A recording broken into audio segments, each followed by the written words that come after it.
মহাষ্টমী তার তাৎপর্য অনেক।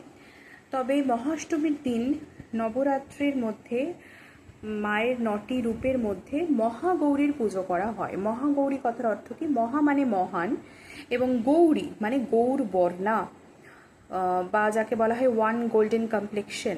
কেন না, শিব ঠাকুরের পত্নী শিবপত্নী মা কালী হিসেবে যখন ছিলেন, তো তখন শিব ঠাকুর মা কালীকে কালী কালী করে ডাকছেন। এবার মা কালী তাতে একটু রাগান্বিত হয়েছেন, যে তার মনে হয়েছে তার ডার্ক কমপ্লেক্সনের জন্যই হয়তো কালী কালী করে ডাকা হচ্ছে।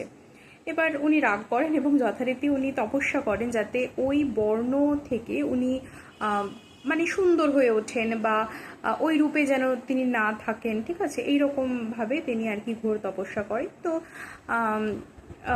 একজন ঋষি বলেন যে গঙ্গা জলে, মানে ঘোর তপস্যা করেছেন উনি, যে গঙ্গা জলে স্নান করলে অবশ্যই হয়তো তার যে মনস্কামনা সেটা পূর্ণ হবে। তো গঙ্গা জল থেকে স্নান করে তিনি যখন ওঠেন তখন তিনি গৌর বর্ণ ধারণ করেন। তখন তার পুরো ফেয়ার কমপ্লেক্সন হয়ে যায়, এক অদ্ভুত মহিমা, অদ্ভুত সুন্দর তিনি হয়ে ওঠেন। তো ওই রূপটি হচ্ছে মা গৌরীর, মহাগৌরীর রূপ। তাকে নারকেল নিবেদন করা যায়, দুধের মিষ্টি দেওয়া যাবে, এবং তাকে, যেহেতু এটা পুরোটাই গোল্ডেন কমপ্লেক্সন বা সাদা বা ফেয়ার কমপ্লেক্সন, ফর্সা এই ধরনের কথা বলা হচ্ছে, তো সুতরাং খুব স্বাভাবিকভাবেই আমরা তাকে সাদা ফুল নিবেদন করতে পারি। তো মহাষ্টমীর মাহাত্ম্য অনেক। মহাষ্টমীতে আপনারা অবশ্যই মহাগৌরীর পুজো করতে ভুলবেন না।